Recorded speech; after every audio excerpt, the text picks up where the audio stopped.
I'm livid, honestly. This is ridiculous.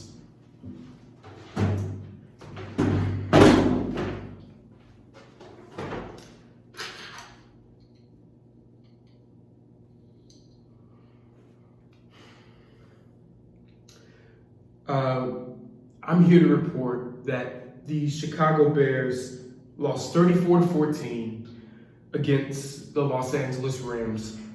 And this is the third time in the last 4 years that the Bears lost to the Rams.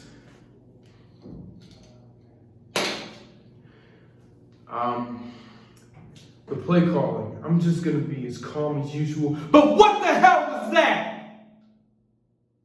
Please tell me, what the hell was that, Matt Nagy? Really?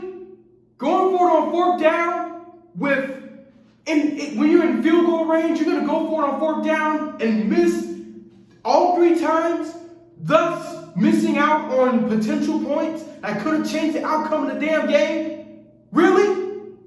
Please, really? No, I mean, let's be real. Also, the Andy Dalton interception in the red zone, that was hot garbage. Why are you throwing it? They said that the ball was intended for Darnell Mooney, but I didn't see Darnell Mooney anywhere. And also, why are you passing on 2nd and 3? Just run the ball with Montgomery, because David Montgomery, just in that drive alone, the opening drive, he had a 41-yard run. So keep running the ball with David Montgomery. But the play calling was bad. And then next thing you know, Matt Nagy, it seems to me that he doesn't like passing the ball over 20 yards, because he never did that with Mitchell Trubisky. He never did that. It seemed like he never did that with Nick Foles, and now he's not doing it with Andy Dalton. So something is telling me that he doesn't trust Andy Dalton, in my opinion. So it's obviously telling me that he needs a different quarterback. So that's why you need to go ahead and get Justin Fields. Please, just put Justin Fields in the game. It seems to me that Justin Fields gives the Bears the best opportunity to win the game. And look, he went 2 for 2, and yet he only been in 5 snaps. And hell, he had a 3-yard rushing touchdown, and guess what? 1 is better than 0, because guess what? Andy Dalton didn't even have a passing touchdown. He didn't even have any touchdowns the entire game. Andy Dalton didn't have a touchdown the entire game, and Justin Fields had a touchdown in only 5 snaps. Come on. This is ridiculous, guys.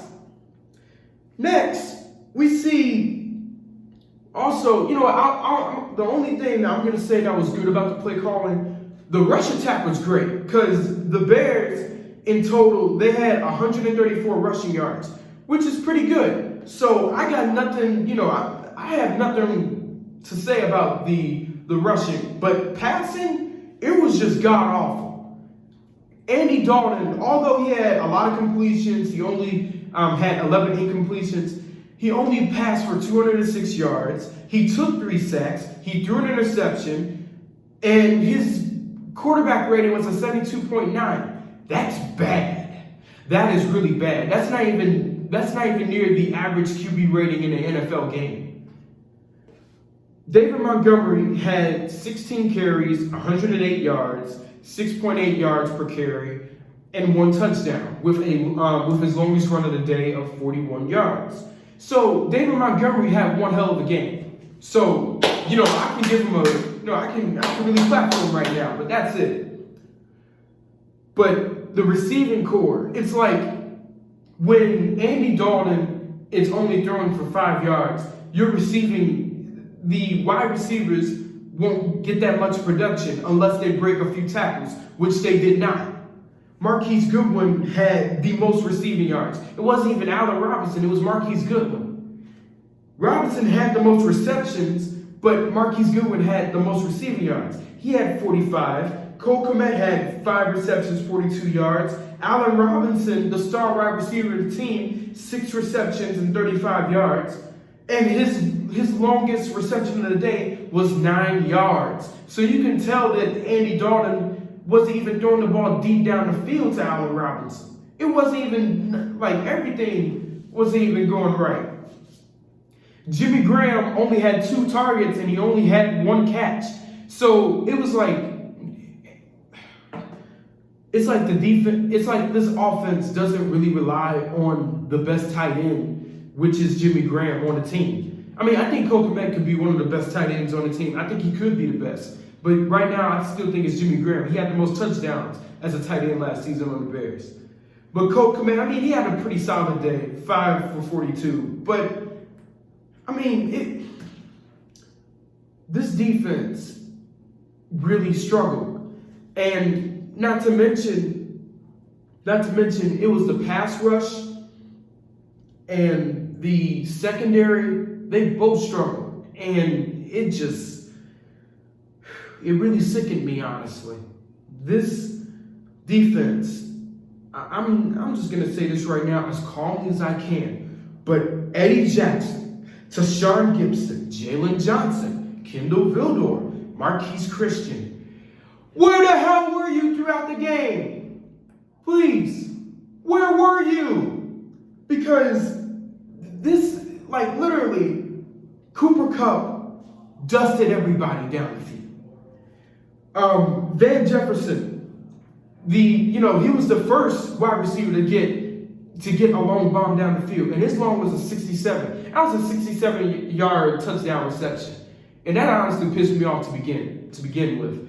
But Cooper Kupp, he also had a 56-yard touchdown reception, and when I tell you just insane what the Bears pulled off on Sunday night, it was insane because I never seen a wide receiver that wide open down the field. It felt like I was looking at the Jets when they did the cover 0 and literally the Henry Ruggs just scored a touchdown. Like at the last second, like it was that bad. But honestly, it was like the secondary, I honestly lost faith in them.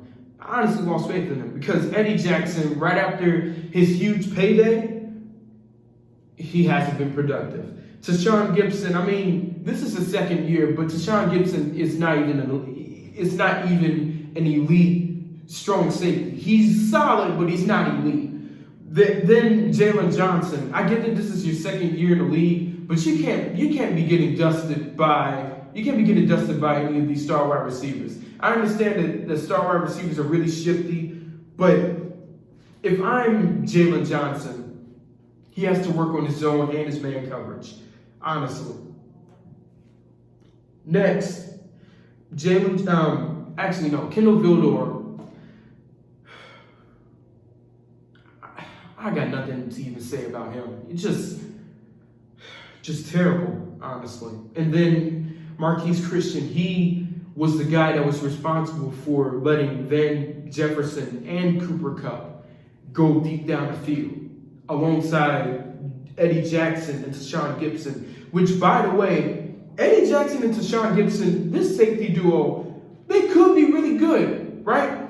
But after that first long touchdown bomb should never have happened because literally Van Jefferson fell down on the field and literally none of them even thought to touch him. So guess what? He proceeded to keep going into the end zone. And yeah, it wasn't even all that, this game wasn't even all that good on both sides, whether it's defense and offense. It wasn't a good game for the Chicago Bears. Now Cooper Kupp, he had 7 receptions, 108 yards. Van Jefferson, 2 receptions, 80 yards, both touchdown scores. And then Robert Woods had a last-second touchdown, 3 receptions, 27 yards, 1 touchdown. Like that was the nail in the coffin right there. But honestly, the Bears defense just didn't even show up. the offense, although it looked like he was showing up, it was just dumb play calling by Matt Nagy again. And I question, why is Matt Nagy play calling despite Bill Lazor being very successful last season? Like, that's the question. Why is he play calling instead of Bill Lazor? I don't know what else to even say about that. It's ridiculous, in my opinion. Matt Nagy is a guy that is known for calling a jet sweep on a 3rd and goal from his tight end. The tight end. Who the hell runs a jet sweep with a tight end? It's really that bad. I could name even more, but I don't even feel like it. But Matt Nagy, with his play calling offensively, and then Sean Desai with his game plan defensively against the LA Rams, they were both god-awful. And honestly, I don't even know if I even feel confident in the Bears going to the playoffs this year with this secondary and this lack of a pass rush. They gotta be much better. They have to be much better when it comes to playing defense. They have to be much better when it comes to doing their jobs. But last but certainly not least, let me talk about the Rams defense, because David Long, he was the guy that got the interception that was tipped in the air in the end zone, so he made the right play. Jordan Fuller had 11 tackles, Taylor Rapp 10 tackles, Kenny Young 10 tackles. Jalen Ramsey was all over the Bears. Like, he had 7 solo tackles, 9 total tackles, and then 2 tackle for losses. It was just a bad game for the offensive side of the ball. And I'm not even trying to laugh. This really pisses me off, honestly. Then Aaron Donald, he provided plenty of pressure, and the Rams were able to get 3 sacks.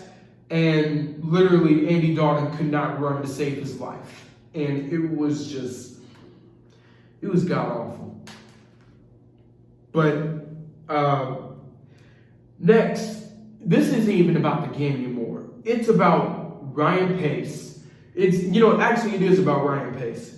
It's only about Ryan Pace. Because, first off, why the hell would you get rid of Kyle Fuller, right? Why would you get rid of Kyle Fuller, one of the best cornerbacks in the league, mind you, for Andy Dalton, someone who hasn't been great in the past 8 years? What business sense does that make? What type of general manager are you for even doing that? If you want to have your defense be elite, then I think you should go ahead and keep Kyle Fuller. But no, you release him for nothing. You don't even trade him. You release him. Sure, you save $11 million, but you give that to Andy Dalton, and now Kyle Fuller jumps ship onto the Denver Broncos, where he reunites with Vic Fangio, and that's stingy defense over there. It's like, literally, I feel like Ryan Pace is making these decisions to not even win. And with him making these stupid decisions to save money and hope for the best, it's gonna bite him. It's gonna really bite him in the in the long run. And it's really gonna I won't even be sympathetic when the Bears fire him from the front office, because this is ridiculous. The only chance now, I would say, for Ryan Pace, if he wants to improve that secondary and get a suitable replacement for Kyle Fuller, I don't care. Get Richard Sherman, and that's that. I know Richard Sherman is going through legal issues, but Richard Sherman, although he has taken a step back, he is shown to still be a pretty good cornerback. And honestly, I think the Bears need a veteran presence. They need a veteran cornerback presence in the locker room. And I think Richard Sherman would be the perfect candidate to be the next cornerback after Kyle Fuller. But with that being said, if you like this video, I want you guys to go ahead and leave a like, leave a comment, subscribe, and hit that notification bell. I'm not even going to say go Bears this week, but this is honestly ridiculous. I expect much better results from my Chicago Bears. You embarrass yourselves on national television, and I'll be damned if you lose to the Cincinnati Bengals. I will see you guys later. Also, one other thing, when I tell you the pass rush needs to get better, it desperately needs to get better. Robert Quinn, we are paying Robert Quinn with a 5-year, $70 million contract, and he is 31 years old. If you are going to be the other sack guy alongside Khalil Mack, I don't want to see 2 sacks in a season. I want to see at least 8, 9, 10. Please, I'm done in looking at these terrible stats from Robert Quinn. And sure, he had a sack last night shared with Hicks, but then there's the other problem, Khalil Mack. Khalil Mack hasn't, in my opinion, he's taken a step down, and I get it. When you are the best edge rusher in the league, I get it. But with him commanding that much attention, someone else has to step up. So Akeem Hicks needs to step up. Eddie Goldman needs to step up. Bilal Nichols needs to step up. These linemen, the defensive linemen and the pass rushers, they need to step up and trying to pressure the quarterback, because this is not getting good. This is not going good at all. I feel like this defense is aging, and it showed last night. And although we have relatively young cornerbacks, if we have old pass rushers who can't provide a pass rush, who can't provide a good enough pass rush to pressure the opposing quarterback, then that leaves all the secondary in trouble, because not only will it be a struggle for the DBs, but it's going to be a long day, and this is just not good. So literally, this Bears defense, they really have to go ahead and step up next game. The Cincinnati Bengals are next. They don't really have a good offensive line. If I don't see at least 3 sacks, I think I'm gonna go crazy. Because if a bad offensive line is protecting Joe Burrow, then I don't even know what to even say about this Bears defense anymore. But now I'm done. I'm honestly done with these excuses. The Bears got to win their next game. They have to win. But with that being said, I'm now done with this video.